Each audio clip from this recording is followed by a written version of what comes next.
Haleluya. Haleluya. Imana nziza kandi byose Imana yacu ibyumve ko turi mu rusengero tuyamamaje yuko ari nziza mu mibereho yacu. Imana yacu abishoboye. Twongeye kugira amahirwe Imana muri uyu mwanya tubonye umugisha wo kuba mu nzu yacu, sibyo? Ntekereza ko abantu bataraha barahari yavuga kubivuga iyo hari abantu bifuza kuza gusenga kuri sabato ya kabiri mu mwaka wa 2025 batabibashishijwe bahase. Abagabo beza b'imigenga koza bagenda baririmbaga, abagore bari bazi gufata neza ingingo zabo, abasore bari beza rwose basobanutse, abakobwa bari beza uburanga, ariko bikaba bitarashingiye ko uyu munsi babakiriho. Bari bari mu magereza, bari bari kwa muganga. Twebwe kuko Imana itwemereye gufasha ijisho. Haleluya. Kuko yakoze ihimbazo. Nshimiye korali nziza iri indirimbo bagira ngo ijyanye n'iki cy'umunsi w'ubyutse. Indirimbo tubwiye ko igihugu huye n'imiraba, guhura n'intambara, n'inzangano, n'amakimbirane, byose bigakwikubita ariko bakatubwira bati Yesu abibera igisubizo. Turi mu ntambara nk'izo ngizo, buri wese ahanganye na bimwe, undi agahangana n'ibindi, ariko nimuhumure mwiza Imana. Turi ku isabato ya kabiri y'ubuzima mbonera temperance. Abadivantisite twajyaga tugira indirimbo nziza, abantu baririmba bajyaga baririmba ivuga ngo kwirinda byangiza umubiri n'umuntu. Urayibuka? Kwirinda byangiza umubiri ni ngombwa k'umukristo wese.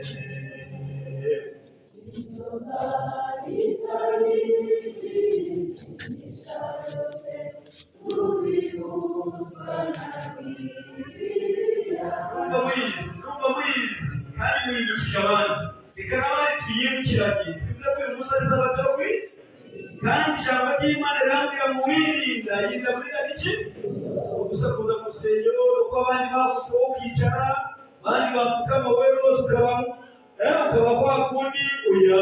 Bikwiye kwirindwa tugakora nk'ibizima, kuko mu ijuru bapfukamye barapfukama bose, bahagaze bagahagarara bose, gahunda zikaba nziza uko bikwiriye mu rusengero rw'Imana. Ngaho kwirinda yewe cyane rwose muzamura amajwi. Watangira kabiri gatatu. Kwirinda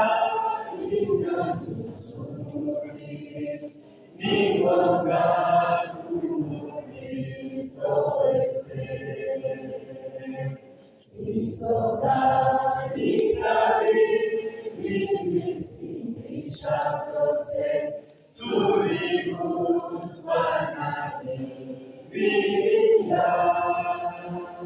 Abantu batayizi bumiwe, ariko ni ngombwa.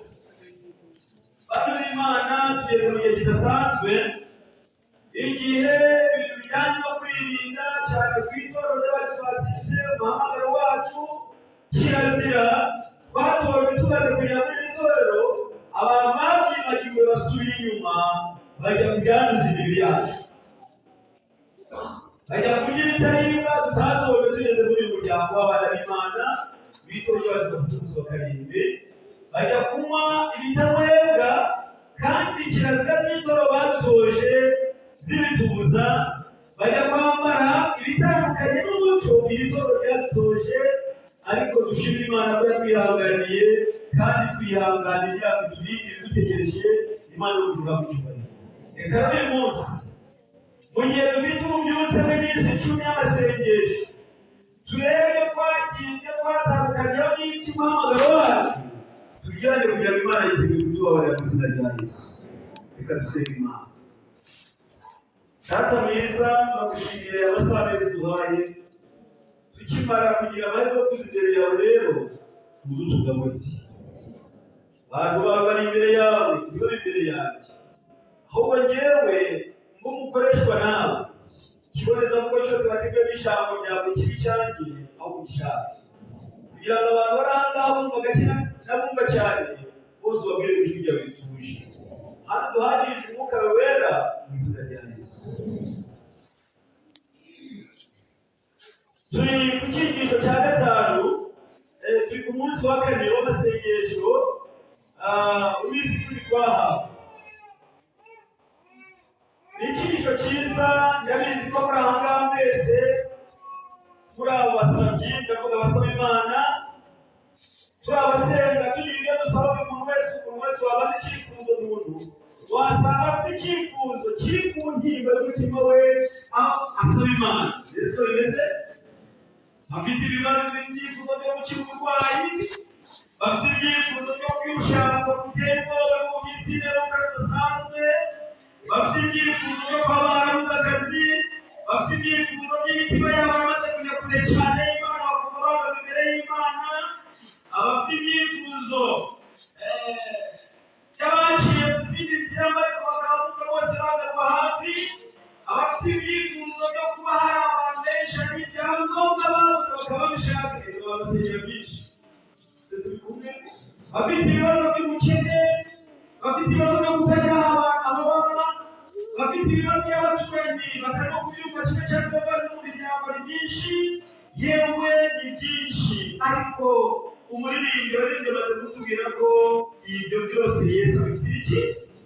Ahubwo bagatubwira ngo hanga amaso Yesu. Ariko icyigisho cy'uno munsi ndagitangiza ikibazo. Wakora iki igihe amasengesho yawe adasubirwa n'uko ubishaka? Yesu ashimwe. Ukaba warasabye umurwayi n'umuryango, Imana ntibikureho n'ababari n'ubwo bavuga Imana ikuye. Ukaba warasabye gushaka ukaba uyitegereje, ukaba ubonye abana ariko ukabona rwose umwanzi yababereye nabi ukaba ukiri ku mavi. Ukabona byinshi wagiye usabira ariko ibisubizo byawe ntibibe nk'uko ibisubizo by'Imana ntibibe nk'uko uyabutera. Ese birashoboka? Rero abantu bafite amasengesho nk'ayanjye bafite ikibazo nawe bagira uti bose ni benshi pe umwirengera iki kandi ahari, ariko se niba warasabye byakugendekeye nk'uko byaba bishaka, ibisubizo by'Imana byibukiranye. Hari igihe biba birebana n'ibyo kwa Hezekiya. Haleluya. Hezekiya yarasenze, yarabaye umwami udasanzwe, maze amaze gusenga uwo mwanya igisubizo kiba Yefesi araza amusanga amubwira ngo ntugipfuye. Haleluya. Ahubwo wabonye imyaka ingahe? Ariko hari ikindi gisubizo batanga cyategereza, ndetse mu gutegereza akaba ari urugamba, kandi mu gutegereza abantu b'Imana ntabwo byoroshye. Yego, ndetse usibye no muri ubu buzima bw'umwuka no mu buzima busanzwe gutegereza umuntu ari gutegeka uragatinda mbese byoroshye. Bavuye kwa muganga, ejo Imana kwa muganga, ariko ntabwo bijya byorohera umurwayi urwaje umwana, igihe urimo kwitura ku ntebe ubona abarwayi babaye benshi, ukifuza wowe yawe bakagutambutsa mbere isi bamutegereza. Yesu ashimwe. Hano bashyizeho n'abategereza ku cyumba cy'indege, ariko twebwe ntihashobora kuba ari bake bagiye mu ndege. Reka twebwe turi neza iyo modoka zishamikiye, urabona amasaha ntabwo asanzwe, amasaha yageze kuri ya tike baguhaye, noneho ukaba imodoka yageze gute? Mbese biroroha gutegereza kandi wibitiye gahunda kandi wagatije, ntabwo byoroha. Ntabwo bijya byoroha gutegereza, kandi gutegereza ntabwo binezeza. Ninde se ukunda gutegereza? Niko babajije. Gutegereza kwa muganga, gutegereza ku murongo, gutegereza ku murongo nawe waba uzi muri serivisi wayeho ubu ni inyuma hirya. Yesu ashimwe. Gutegereza niba abana bana babikugezaho bizaba byoroshye, ariko ugasabanya gute? Niyo mpamvu insanganyamatsiko y'umunsi yari hashyizwe ngo gutegereza Uwiteka wihanganye.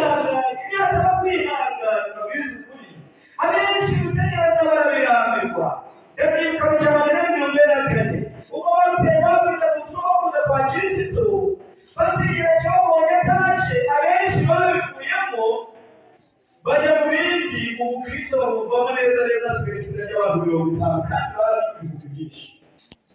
Ejo bundi muri bibiri turiho bamwe turabana abandi bakita abandi bategereje Yesu ndetse n'ibintu birazamabiro bagatanga Yesu araje.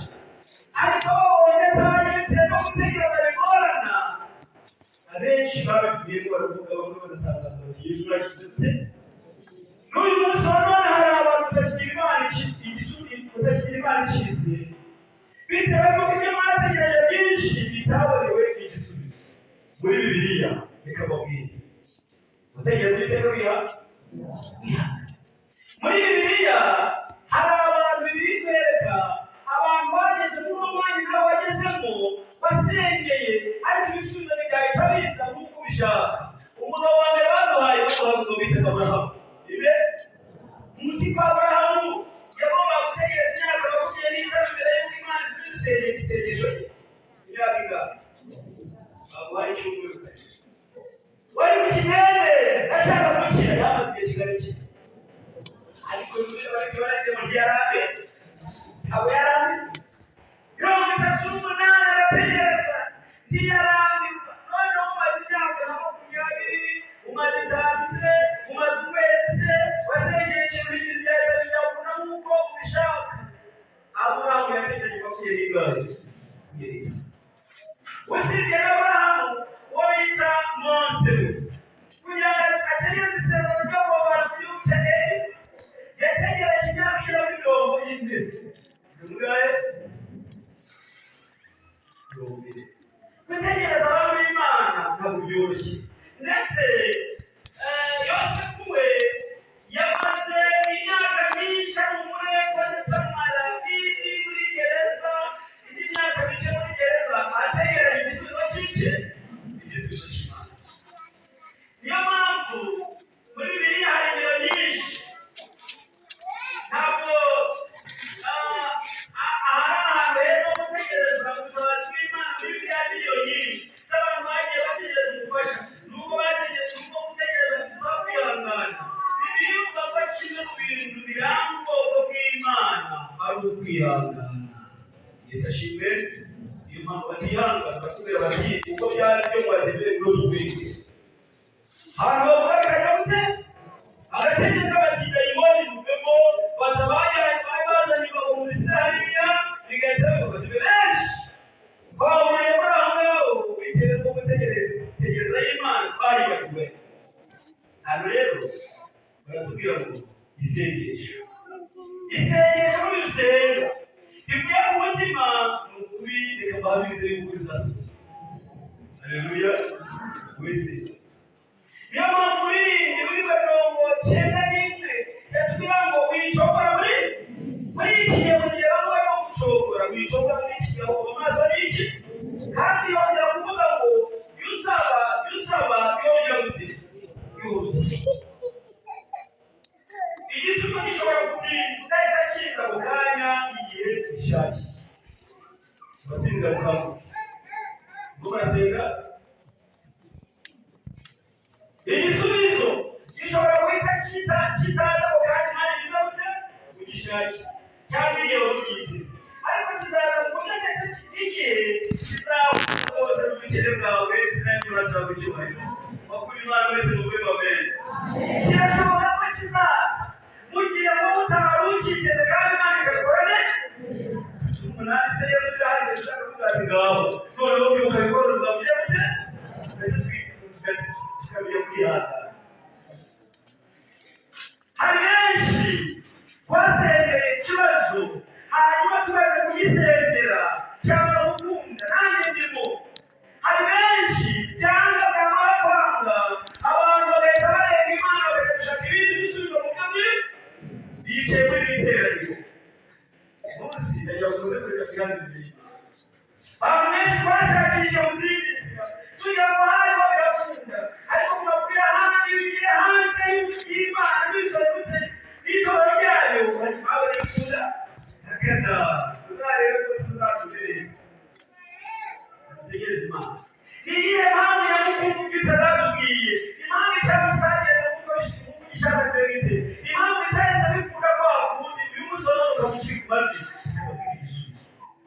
duswa none cyangwa ikosi batubwiye iki baratubwiye ngo iyo twicishije bugufi tumaze tukerera Imana iyo dukeneye mu buryo bwumvikana neza kandi bwihariye tukemera ko ari yonyine twishingikirijeho baratubwiye biratwumva haleluya ariko akenshi tuba tugomba gutegereza kubera iki kenshi tuba tugomba gukoresha uburyo bwose dufite n'amahitamo yose dufite imbere yacu Imana igira icyo ikora kugira ngo tubashe kumenya tudashidikanya ko ariyo ibikoze hari umurongo nagezeho maze barandyohera umva impamvu yayo n'ibitaretse bigera mu gushaka iyo Imana yasubiza uwo mwanya twashoboraga kwibeshya kandi twebwe tubyihesheje urumva impamvu Imana yabitindije iyi mpamvu turongera tubatindije tukabona ibyo bita kubera yuko aho bibaye nta wundi bagenda baririmba ngo bishopu wacu kugira ngo bibare akoze runaka bakaririmba bakanaza kuko ibakikije amabuye y'abarebesha umunsi wabona abantu barimo baririmba yego Imana w'ibiribagiranye usenya w'irunaka umudugudu w'irunaka umusozi w'irunaka ariko Imana yacu impamvu yo kubikora nk'uko ako kanya bavuga ngo ni ukugira ngo tubyireshe tubivume ko ari twebwe ari imbaraga zacu tutabone iyo tubonye ko nta bundi bushobozi bwo gukemura ibibazo Imana mu ijambo rimwe maze hakabaho ikintu tutari twiteze iravuga ngo ntabaza gutabaza mwereke ibikomeye biri bitangira gute bantu b'Imana tugize amahirwe tuvuye muri 2024 twongeye kugira amahirwe 2025 turareba tubatite impamvu y'igitugu kivuga reka hariya masenga reka ntabwo abanyamasengesho reka tumenye gushyira hasi amavi kandi ijambo rikambwira ngo maze abantu bagire ibicisho kuko bagasenga turi kumwe nanjye nzabona bari mu ijuru batabara iki batabara igihugu ariko kandi niba Imana irasubiza mu gihe mu byo tuyisaba dushobora gutekereza ko itasubije na gato Imana isubiza amasengesho akunze nta burya abandi bantu bari kugira Imana asaba yuko Imana ikunda kandi ubwiza buhanga asaba yuko Imana ikora gutya kandi n'abari ibyo yagutegetse akoze Imana isubiza amasengesho akunze nta burya ndetse avuye gutegeka kandi igisubizo itanga nicyo gisubizo cyiza kurusha ibindi bintu byose icyo dusaba urahabona kumenya urukundo rw'Imana ibyo ni byo ukeneye gusa uko urushaho kumenya niko uzarushaho kuyirinda ni nako uzarushaho kugira amahoro kandi ni nako uzarushaho kwemera gutekereza igisubizo cyose no kuyoborwa nayo guhabwa amaso yawe ku Mana ziragira icyubahiro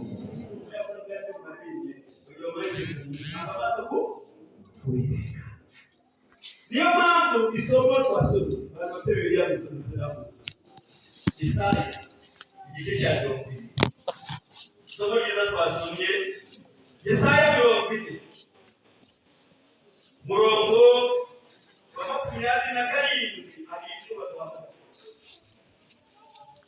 muri rero ariko hano bakatubwira ngo bose duhana amaso ya ku Mana kuvuga bayo ku masezerano yayo ndetse no kuregi kuyobora mu bigeragezo bya kera abisonode bitewe n'imyaka ufite cyangwa mfite hari n'abantu bagiye banyura mu bwishyu butandukanye Yesu ashimwe hari abantu basimbutse bamwe bavuye mu bitaro abandi bavuye ku masezerano abandi hari aho bageze ariko iyo gushoboye bya bindi igihe ikize nzagushoboza niyo mpamvu ijambo tubwira ko wowe yewe Yakobo Isirayeli Yesu ashimwe ahangaha Yakobo Isirayeli banakwiye Yakobo Isirayeli bandika izina ryawemo ni iki gituma wiganye ukavuga Uwiteka ntareba inzira zanjye uzabona turanga Uwiteka yarayubakiwe ntabona se ko nyine y'umugabo ntabona ko nyine y'umugore se ntabona se ko nagiye bashingiye akazi ubusa umwana wanjye ntamureba urugo rwanjye sinarureba umugore wanjye n'ibibazo byinshi cyane bitandukanye ariko ijambo ry'Imana rirambwira ngo ave wikwiganya umugore w'Uwiteka Satani umurongo ukurikiraho ngo kandi iteka ayobera zanjye kandi Imana yanjye irakirengagiza. Ese ntibari babimenya? Ese ntibabyumva? Imana ihoraho, Imana ihoraho. Haleluya. Kandi muremyi Imana ihoraho, Uwiteka umuremyi w'impera z'isi ntarambirwa. Reka ntaruha, ubwenge bwayo ntiburondoreka, niyo ihintege abarambiwe, kandi utibashije ibongera mu Imana. Singanya no muri iyi zawe, gerageza, ndabizi ko bigukomereye, reka nayo irabireba, reka irabyirengagiza, ariko ugomba kubifuza asubizwa. Niyo ihintege abarambiwe, kandi utibashije ibongera mu imbaraga. Abasore b'ibigenda bazacogora barure n'abasobanura bose, ariko abategereza Uwiteka bazazuzwa n'integesha, bazatuma igikire bose kugisha kuba ibisiga, bazibuka bemererwa, bazagira begucoka. Iteraniro ry'Imana umunsi wa none bifurije kuba mu murongo, bifuje kongera imbaraga, bifuje kongera kugira ububyutse bwo kugira Imana icyizere mu izina rya Yesu. Bavuze ku magambo yakurikiyeho ubushikamire Yesaya yongeye kuva mu gice cya 23 ngo ubushikamishije umutima uzamurinda amahoro masa. Imana izi ibyaza izashira rero warutukiye abantu bakinyumva uko ijambo ry'Imana icyo rivuze. Imana izi ibyazaza hawe. Reka duse yuko Imana itwitaho, ariko kandi itano ku bandi ibasha kudasubiza ubungubu bitewe n'uko igufitiye igisubizo cyiza kurushaho. Haleluya. Ababwiza ukuri byongeye gutuma abasinzira ukanguka, abana bari gusinzira no guhuriza. Byongeye gutuma bongera gutekereza ku mugaragu w'Imana Yobu. Niho murabibuka Yobu utarakiri ukubiri n'Uwiteka wabaye mu birindiro by'Imana, ariko yabagezweho n'ibigeragezo. Yoba yihangana kugeza n'inyamango y'ibihosha tuga ku bavandimwe ndetse n'inshuti n'umugore we byaraga bikamugeraho. Ariko Yobu mu gihe yarashikamye ku Mana yaravuze ngo niyo napfa ntabwo yigize guteza bari b'Imana icyavuye mu masezerano bitandukanye n'Imana yacu. Imana ibizadukorera bitewe cyangwa bitewe n'uko atari cyo gihe cyiza, cyangwa se bitewe n'uko utiteguye kwakira umugambi wayo, ibasha kuguha igisubizo gitandukanye n'icyo washakaga, nyamara gihuye n'ibindi bintu ukeneye ndetse n'ibyo utatekerezaga. Bishobora kandi no kukwemera ko ikintu runaka kiza mu buzima bwawe bikaba ariko uburyo bwonyine bwo kugeza ku muntu utari kugerwaho ku bundi buryo. Hari ibintu byinshi biba tudasobanukiwe, hari ibintu byinshi biba tuzabisobanukirwa turi mu ijuru. Yesu ashimwe turi mu ijuru gusa. Ukibaza impamvu bidatanga ibisubizo, nigutegereze ahubwo hano kuzagira mu ijuru tuzabisobanukirwe. Haleluya. Kuki bidatangira nk'uko byagenze hariya?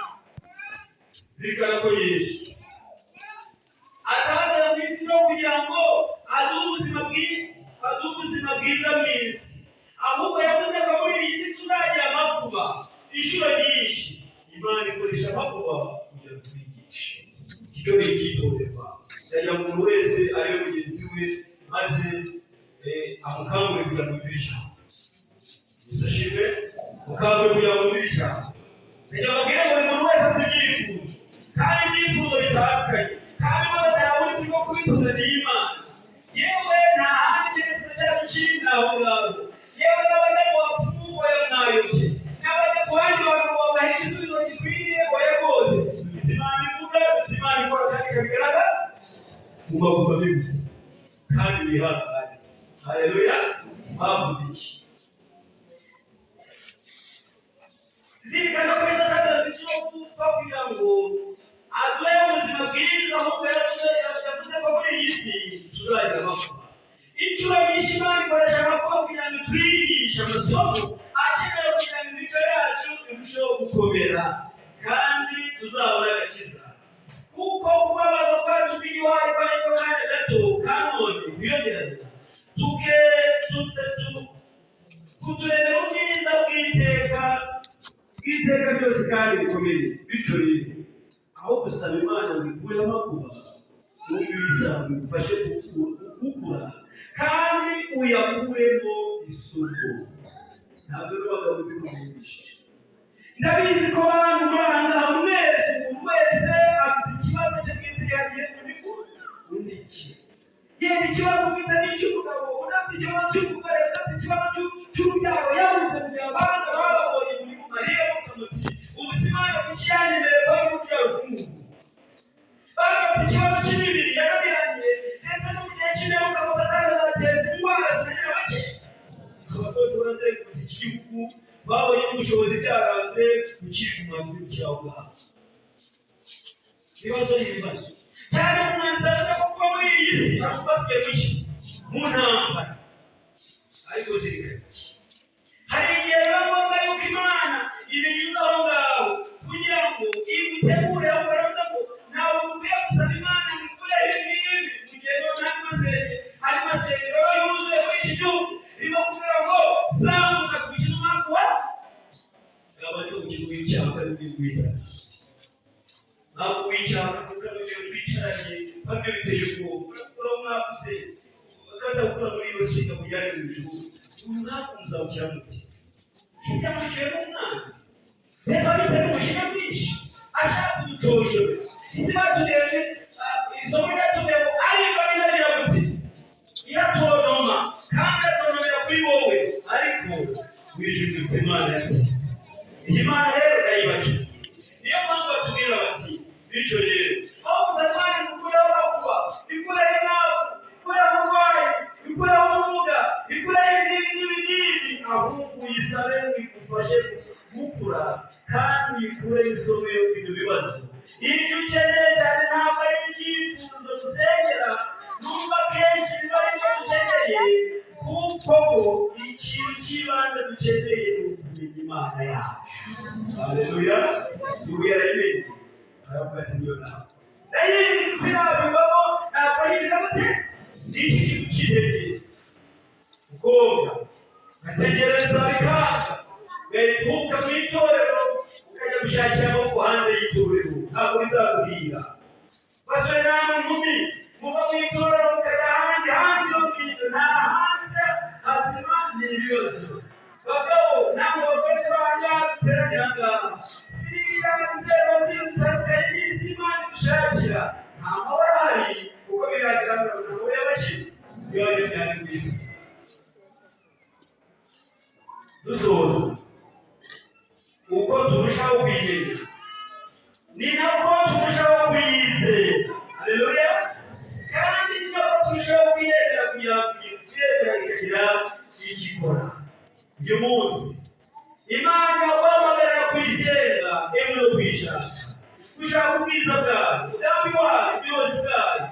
Dushaka kumenya Imana mbere y'uko kwizera kugira kuguha ibisubizo no gufasha, maze uyikoreze amaganya yawe yose kandi uyiringire iziragera mu ijuru. Abantu bamwumvishije kuki Imana iriga bikabagira Imana icyizere. Bishobora kuba yego y'umunsi idashoboka, bishobora kuba ritegereza mu gihe utegereje rero amasezerano y'Imana, ariko kandi tugiye gusenga. Ariko tugiye gusenga ndashaka ko tugafatanya n'abantu batandukanye bari hano hantu. Icya mbere hari abantu basenze bakimara gusenga babonye bitinze tujya gushakisha ahandi ibisubizo ariko batarayobewe na Bibiliya. Niba uri mu rusengero uyu munsi uze duhagarare hano hantu dusaba Imana imbabazi. Reka byaratinze bacyumbuye iki age wigeze kunyura iburyo cyane ibumoso uzamutera Imana umugongo byaratinze igihe amasengesho yatashyuze maze shenge ukajyana ukajyana kandi atemwe na Bibiliya mwuka w'Imana usunika utugenda birimo kunyuranye bitanyurwa ukavuga urusengero umuyobozi umukomisite uri umuririmbyi uri umwizera w'itorero n'ibindi biteraniro ndaza gusaba kujya kuri hoteli natwe uzagire urusengero usaba Imana imbabazi. iwakane ushobora kuba warasengeye ikibazo cy'ubushake bikaba byaramaze kwanga ariko ibigusabye ukabyamagaye kongera gukomeza gusenga Imana nimba hari ibibazo byinshi by'ibyifuzo wasengeye hari byasubije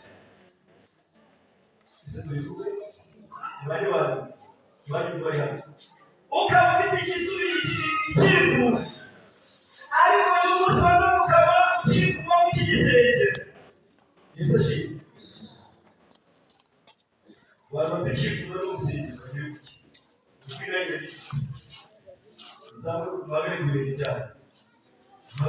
ibyaha icyifuzo runaka nawe ukaba ugitumira n'Imana ariko ukaba ukiri ku mavi kikaba kitarabisubizwe hakaba n'abashyitsi bigeze bakuzabatereka ntabwo amakuru yawe azakera gukomeza guhungabana biriho ntabwo byakubaza umuryango uzasubizwa keretse n'ubwo waharukaza tukakwereka tukajya ku misozi runaka tukazasanga ba kanaka abo bantu bari bangana tugiye gusenga ariko kandi urashobora kuba ufite ikibazo cyiza cyane kivuga ngo umwaka umushize ariko nkeneye guhindurwa amateka kandi umutima mushya haleluya kandi nkagira imibereho mishya atari ibyo byibashishije ahubwo bibashije n'Imana yo mu ijuru ndetse abafite icyifuzo umutima w'igirira Imana ukaba ufite ikibazo cy'ubwaho tunyegura dore umwaka urashize ariko uragenda 2024 ariko